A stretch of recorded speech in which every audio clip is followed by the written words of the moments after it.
ខ្ញុំប្រកាសណាគ្រប់ជំរាបសួរដល់បញ្ញត្តិបងប្អូនពុកម៉ែមីមីទាំងអស់ទាំងបងប្អូនក្នុងប្រទេសនិងក្រៅប្រទេសនៅក្នុងគណៈវេលាឱកាសនេះដែលខ្ញុំប្រកាសណាបានចេញវីដេអូឃ្លីបនេះចំនួនបងប្អូនដែលចូលរួមក្នុងការប្រមូលនូវមូលនិធិជួយដល់បងប្អូនជនភៀសសិកបានឡើងរហូតដល់20នាក់ជាងបន្តបន្ទាប់និងមានបងប្អូនផ្សេងទៀតដែលខ្ញុំប្រកាសណាមិនទាន់កត់ពនាមឈ្មោះអស់ហើយចំពោះការរៀបនាមរបស់ខ្ញុំប្រកាសណានៅខាងក្រោយនេះគឺជាពញាតបងប្អូនមិត្តពធទាំងអស់ដែលលោកបានចូលរួមដោយសទ្ធាជ្រះថ្លាជួយដល់បងប្អូនជនភៀសសិកកំពុងខ្វះខាតនៅស្បៀងអាហារតាមរយៈខ្ញុំប្រកាសណាខ្ញុំបាទដែលគាត់ជាអ្នកតាមដាន page បារមីមហានគរនិងការផ្សាយ live ចេញពី channel YouTube បារមីមហានគរឬបារមីស្រុកខ្មែរមហានគរនិងបារមីចក្រវាលមហាសាលហើយខ្ញុំប្រកាសណាក៏អំពាវនាវដល់ពញាតបងប្អូនទាំងអស់គ្នាសូមឲ្យបងប្អូនបានចូលរួមជាចំណែកម្នាក់បន្តិចម្នាក់បន្តិចដើម្បីជាសទ្ធាក្នុងការជួយជាតិមាតុភូមិជាពិសេសជួយដល់ជនរួមជាតិកំពុងតែខ្វះខាតក្នុងពេលវេលាឱកាសនេះដែលបងប្អូនអាចបំពេញទានបារមីជួយសង្គ្រោះដល់គេហៅថាបងប្អូនពញាតដែលកំពុងទទួលរងទុក្ខពីសង្គ្រាមដែលពួកចៅសៀមកំពុងតែបំពេញកំពុងតែប្រហារកំពុងតែព្យាយាមធ្វើទុកបុកម្នេញមកលើប្រជាជនរាស្ត្រព្រមទាំងបងប្អូនខ្មែរដែលកំពុងរងទុក្ខខ្លាំងមែនទែនសភាពការដោយដែលបងប្អូនបានឃើញអញ្ចឹងថាជនភៀសសិកកើនឡើងច្រើនមែនទែនគ្រប់ខេត្តក្រុងបើសរុបទៅគឺមានចំនួន6ខេត្តដែលខ្ញុំបានតាមដានមើលហើយមានបងប្អូនជនស៊ីវិលមួយចំនួនក៏បានបាត់បង់ជីវិតអញ្ចឹងទេខ្ញុំប្រកាសណាក៏ចូលរួមរំលែកទុក្ខដល់គ្រួសារសពទាំងបងកងទ័ពពលីជីវិតហើយក្នុងនាមជាកូនខ្មែរម្នាក់មិនមានអ្វីអាចជួយបានក្រៅពីការបួងសួងផ្សាយនៅមេត្តាឧទ្ទិសផលបុណ្យកុសលដឹកនាំញាតិធ្វើបុណ្យព្រមទាំងការលះនៅទានទ្រព្យធនធានដើម្បីជួយជាស្បៀងអាហារជួយដល់បងជនភៀសសិកនិងបងប្អូនឬអាចបញ្ជូនទៅកាន់កងទ័ពតាមលទ្ធភាពដែលអាចធ្វើបានអញ្ចឹងបច្ច័យរបស់យើងនឹងបូកសរុបនៅថ្ងៃស្អែកជាបន្តទៀតដែលខ្ញុំបានបូកសរុបទៅមានចំនួន$1040 ឥឡូវនេះបងប្អូនគាត់ចូលរួមបន្ថែមទៀតអញ្ចឹងយើងត្រូវបូកពីលើនឹងបន្ថែមទៀតអញ្ចឹងខ្ញុំប្រកាសណាក៏សូមថ្លែងអំណរគុណដល់ពញាតបងប្អូនទាំងក្នុងនិងក្រៅប្រទេសហើយសម្រាប់ពញាតបងប្អូនក្រៅប្រទេសគាត់សួរថាតើអាចចូលរួមតាមរយៈអ្វីគឺចូលរួមតាមរយៈ Western Union MoneyGram ឬក៏ផ្ញើតាមរយៈ RIA ឬក៏ផ្ញើតាមរយៈ Wing ឬ QR code ABA ក៏បានសម្រាប់បងប្អូននៅក្រៅប្រទេសតាមដែលបងប្អូនអាចវេបច្ច័យមកខាង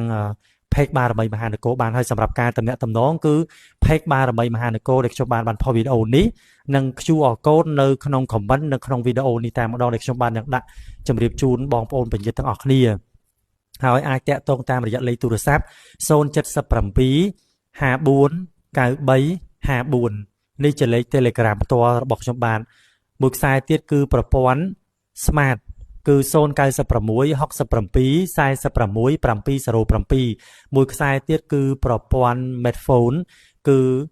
0673589និង36អញ្ចឹងលេខទាំង3ខ្សែនេះគឺមាន Telegram ចំពោះ Page អាចឆាតចូល Page ដែលកំពុងតែផុស upload វីដេអូនេះហើយនឹងបងប្អូនមើលនៅក្នុងវីដេអូនេះខ្ញុំដាក់ជា QR code ឬក៏ចូលទៅមើល comment អាចចូលរួមបានជាសទ្ធាកម្លាំងបុណ្យអានិសង្សដ៏ក្រៃលែងដែលអាចឲ្យបងប្អូនកាត់គ្រោះរំលោះនៅកម្មជាពិសេសបុណ្យនៃមហាកុសលទាននៃការសង្គ្រោះញាតិទូទាំងផែនដីទូទាំងសកលលោកដែលកំពុងតែកើតភាពវឹកវរនេះឡើងគឺថាឲ្យបងប្អូនពញាតទាំងឡាយនឹងរួបរวมសាមគ្គីគ្នាជួយគ្នាជាកម្លាំងទានបារមីដើម្បីជួយដល់ញាតិដែលកំពុងខ្វះខាតត្រូវការហើយខ្ញុំប្រកាសណាត្រៀមទាំងសម្លៀកបំពាក់ត្រៀមទាំងអាហារគ្រឿងឧបភោគបរិភោគបន្តត្រៀមទៅដល់ទីតាំងផ្ទាល់តែមិនទាន់អាចជម្រាបជូននៅទីតាំងជាក់លាក់ពិតប្រាកដថាទៅទីណាទេបងប្អូនណាសូមអធិស្ឋានគឺសូមលាក់អញ្ចឹងនៅពេលដែលខ្ញុំប្រកាសណាធ្វើទៅដល់ទីតាំងនោះតែម្ដងនឹងថតជាវីដេអូឃ្លីបជូនបណ្តែនឹងផុសក្រោយពេលដែលមានភាពស្ងប់ស្ងាត់ព្រោះយើងមិនអាចផុសបង្ហាញពីទីតាំងក្នុងការទៅជួយជនភៀសសិកបានទេអញ្ចឹងក៏គ្រប់ជូនបុណ្យដល់ពញាតបងប្អូនដែលបានចូលរួមទាំងអស់គ្នានិងសូមប្រសិទ្ធពរជ័យសេរីវិបុលសុខគ្រប់ប្រការសូមកើតនៅសេរីនិងយុស័ក្តិព្រមទាំងសេចក្តីសុខសេចក្តីចម្រើនប្រាថ្នានៅក្នុងសម្បត្តិលោកយៈ ទាំងឡាយសូមឲ្យបានសម្រេចតាមសេចក្តីប្រាថ្នាជាពិសេសរួចផុតចាកទុក្ខទោសឆ្លងផុតគ្រោះកាយគ្រោះកម្មវាលបេះលង4ទាំងអស់គ្នាទាំងកូនចៅសូមបានអានិសង្សចំណែកស្មើគ្នាទាំងអស់ហើយក៏សូមបួងសួងដល់វត្ថុស័ក្តិសិទ្ធិនៅក្នុងលោកថែរក្សាការពារដល់បងកងទ័ពនិងបងប្អូនជនភៀសសឹករបស់យើងបានសុខសុវត្ថិភាពរួចផុតពីគ្រោះភ័យ